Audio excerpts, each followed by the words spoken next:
Final po natin yung personal letter mismo ni Pastor Apollo Kibuloy kay Chairman Garcia. Ni-revoke ni Pastor yung acceptance niya ng Certificate of Nomination ng WPP. Ang nag-issue ng Certificate of Nomination, tayo po bilang presidente ng Workers and Peasants Party, in-offer po natin ni Pastor yan because kasi nung October 7, doon pala siya nag-decide nung gabi. So sabi ko, Pastor, may party, if you want to have a party. So binasa niya yung ano mga platform ng party. So tumpak naman sa advocacy ni Pastor. So tinanggap po niya in good faith yung Certificate of Nomination na tayo ang nag-issue na we are also authorized na sinabit natin yung authorized signatory ng CONA dito po sa COMELEC. So kasi may nanggulo, may nagpakilala na sila daw ang WPP, which iba naman palang partido, Workers Party Philippines tayo, Workers and Peasants Party.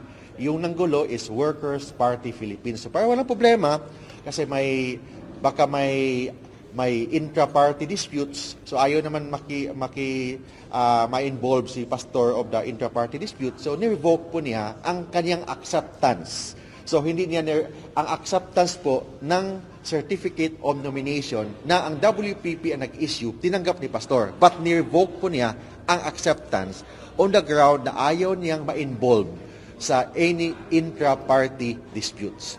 But nagpapasalamat pa rin siya sa Workers and Party Philippines, sa Workers and Peasants Party. Nagpapasalamat pa rin si Pastor for the nomination, and he will maintain pro-God, pro-Filipino, and pro-Philippines platform of government.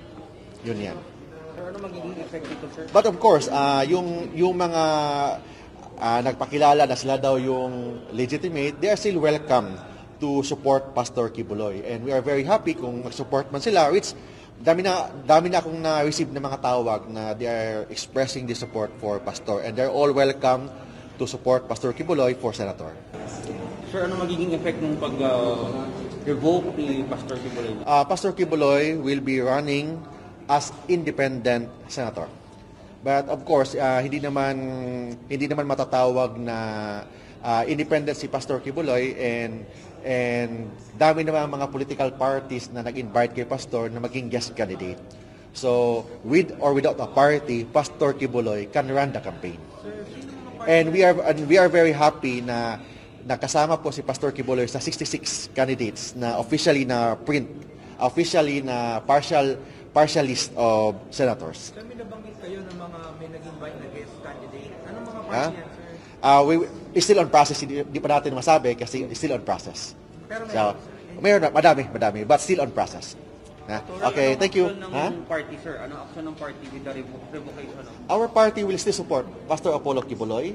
We will still support yung kanyang advocacy, and we are part of the team of Pastor Kibuloy. But of course, he will run as an independent candidate for senator.